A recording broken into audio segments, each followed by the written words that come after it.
একুশে জুলাই কর্মসূচির আগে উত্তপ্ত কোচবিহারের গোকসাডাঙ্গা।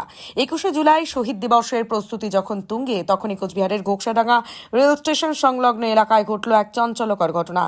শুক্রবার সকালে তৃণমূল কংগ্রেসের শহীদ দিবস কর্মসূচিতে যোগ দিতে আসা কর্মীদের ভিড়ের মধ্যেই বিজেপি বিধায়ক সুশীল বর্মনের গাড়িতে অতর্কিতে হামলা। অভিযোগ, তার গাড়ি ভাঙচুর করা হয়েছে এবং গাড়ির কাঁচ ভেঙে দেওয়া হয়েছে।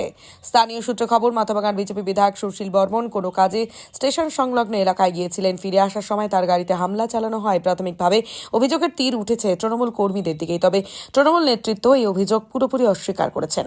এই ঘটনার খবর ছড়িয়ে পড়তেই এলাকায় চরম উত্তেজনা। পরিস্থিতি নিয়ন্ত্রণে আনতে দ্রুত ঘটনাস্থলে পৌঁছয় পুলিশ বাহিনী। পুলিশ পরিস্থিতি সামাল দিলেও এখনো পর্যন্ত কাউকে আটক বা গ্রেপ্তার করা হয়নি। এই হামলার ঘটনাকে ঘিরে রাজনৈতিক চাপানুতোর চরমে পৌঁছেছে।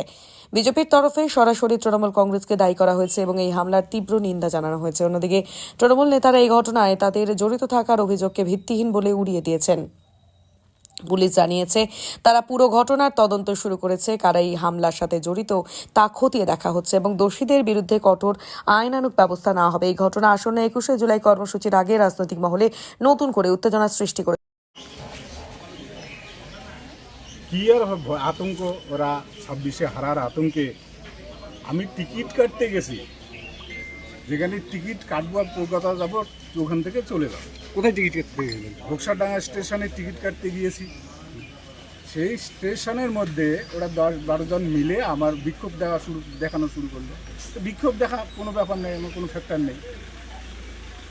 বিক্ষোভ দেখানোর সাথে সাথেই ওরা আমার গাড়ি থেকে ঘিরে মানে বাঘ বিতণ্ডা করা শুরু করে। আমি কোনো কিছু জবাব দিইনি, কোনো কথা বলিনি। হ্যাঁ, ওরা স্লোগান দিচ্ছে, স্লোগানের কোনো জবাব হয় না। স্লোগান দিচ্ছে দিক। এর মধ্যেই আমার টিকিট কাটা হয়ে গেল। ড্রাইভার আসলো, ড্রাইভারকে বললাম গাড়ি ঘুরাও, চলো। আমি গাড়ি ঘুরিয়ে আসবো। ওরা গাড়ির সামনে দাঁড়িয়েছে। গাড়ির সামনে দাঁড়িয়ে নানান স্লোগান শাউটিং করছে। ভাই, স্লোগান শাউটিং করলে তো অনেকক্ষণ ধরে হলো, তো দেখলাম তো। আমি বললাম যে আমাকে যেতে দাও। আমার সিকিউরিটি সামনে ছিল, সিকিউরিটিদের উপরে ওরা মানে ঘুষা শুরু করলো, মারা শুরু করলো। তারপরে সিকিউরিটি তো আর কিছু বলে নাই, মারডাং খেয়ে আমার গাড়িটাকে পাস করে দেওয়ার বুদ্ধি করলো। যখন আমি গাড়িটাকে পাস করে চলে আসছি, তখন পিছন থেকে তৃণমূলের সেই ছেলেরাই ঢিল। আপনার কোনো নিরাপত্তা রক্ষী আহত হয়েছে? হ্যাঁ, তো এরা আগামী 26শে হারবে তার আতঙ্ক। সেই আতঙ্কে ওরা যেখানে যাকে যেভাবে পাচ্ছে সুযোগ বুঝে এরকম আক্রমণ করছে। এতে বাংলার মানুষ ভালোবাসবে না। বাংলার মানুষ এবার জবাব দিয়ে দেবে। এই ঘটনার প্রতিবাদে কি করলেন আপনারা?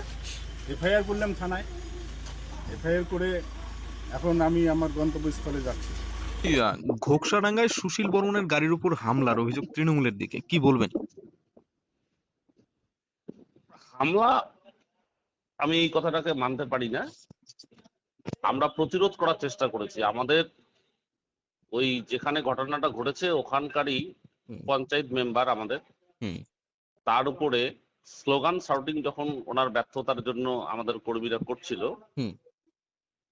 তখন ওনার গাড়ির এক পিএ ওনার গাড়ি থেকে নেমে এসে আমাদের ওই পঞ্চায়েত মেম্বারটাকে গলা ধাক্কা দিয়ে সরায় দেয়।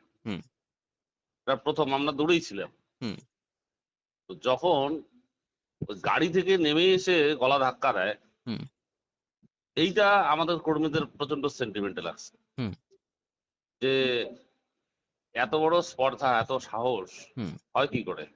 আমরা একটা শান্তিপূর্ণ ভাবে একটা নির্দিষ্ট দূরত্ব মেনটেন করে আমরা স্লোগান শাউটিং করছিলাম ওনার ব্যর্থতা এবং বাংলা বিদ্বেষী বিজেপির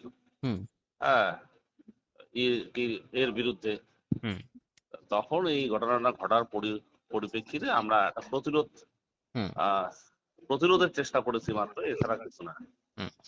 আপনি যেটা বলছেন যে ওনাদের যে আচরণ, সেই আচরণের পরিপ্রেক্ষিতে আপনারা শুধু প্রতিরোধ করেছেন, তাই তো? হ্যাঁ, প্রতিরোধ। ওনারা যেটা বারবার অভিযোগ করছেন যে হ্যাঁ। স্বতঃপ্রণীত ভাবে ওনাদের উপর হামলা হয়েছে, এই বিষয়টা নিয়ে কি বক্তব্য থাকবে আপনার? না, স্বতঃপ্রণোদিত ভাবে হামলা নয়। কারণ কিছু তো পাবলিক ডোমেইনেই তো আছে কিছু ভিডিও, হুম হুম হুম সেখানে পরিষ্কার দেখা যায় যে আমরা স্লোগান শাউটিং করছিলাম। হুম হুম এবং যখন আমরা তেড়ে গেছিলাম, তেড়ে যাওয়া মানে প্রতিরোধ করার চেষ্টা, হুম যাওয়ার কারণটাই হচ্ছে ওনার পিএ। হুম ছবিতে যেটা দেখা যাচ্ছে, ভিডিওতে যেটা দেখা যাচ্ছে, হুম আমাদের ওইভাবে যাওয়ার কারণটাই হচ্ছে ওনার পিএ। যদি আমাদের পঞ্চায়েত মেম্বারকে যদি ধাক্কা না দিত, হুম তাহলে এই জিনিসটা হতো না। হুম আর তাছাড়া আজকে আমাদের 21শে জুলাই হুম আমাদের কাছে, আমাদের তৃণমূলের সর্বস্তরের কর্মী নেতাদের কাছে একটা আবেগ। হুম তো আজকে 21শে জুলাই আমাদের কর্মীরা যাবে জন্য ট্রেনে উঠছে। হুম তো সেই জায়গায় গিয়ে ওনার এইভাবে ঔদ্ধত্য হুম বা একটা মাস্তানি, হুম এটা দেখানোর আজকে সময় ছিল না তো ওনার পক্ষে। হুম হুম ওনার ওনার কি লোকের এত হুম। অভাব হয়ে গেছে যে টিকিট কাটার জন্য বিধায়ককে স্বয়ং স্টেশনে যেতে হয়? হুম হুম তাহলে উনি সাংগঠনিক ভাবে যে কতটা দেউলিয়ার মধ্যে আছেন, হুম এটা তো তাতেই পরিষ্কার। উনি বলছেন যে উনি টিকিট কাটতে গেছেন। হুম তাহলে উনি এত সাংগঠনিক ভাবে দেউলিয়া হয়ে গেছেন যে ওনার কলকাতা যাওয়ার টিকিট কেটে দেওয়ার লোক নেই। হুম ট্যাক্সমেট অ্যান্ড জিএসটি সুবিধা কেন্দ্র এখন আপনার শহর দিনহাটায়। বিগত 7 বছর যাবৎ সুনামের সাথে কাজ করে আসছে ট্যাক্সমেট। আমাদের এখানে যে পরিষেবাগুলি পাচ্ছেন তা হলো GST registration, GST return, TDS ও TCS return, company registration, society school club registration ও বাৎসরিক return, ISO certification, trademark registration, import export licence, income tax return ও অডিট, ব্যাংক লোন প্রজেক্ট ও ব্যাংক লোনের জন্য CMA data, Udyam registration, professional tax সহ আরো বিভিন্ন ট্যাক্স এবং আপনার ব্যবসা সংক্রান্ত পরিষেবা। তাই যে কোনো কাজের জন্য শীঘ্রই যোগাযোগ করুন আমাদের সাথে। আমাদের ঠিকানা ট্যাক্সমেট দিনহাটা, আস্থা নার্সিং হোমের পাশে, জলের ট্যাঙ্কের বিপরীতে। যোগাযোগ নম্বর 8250435393।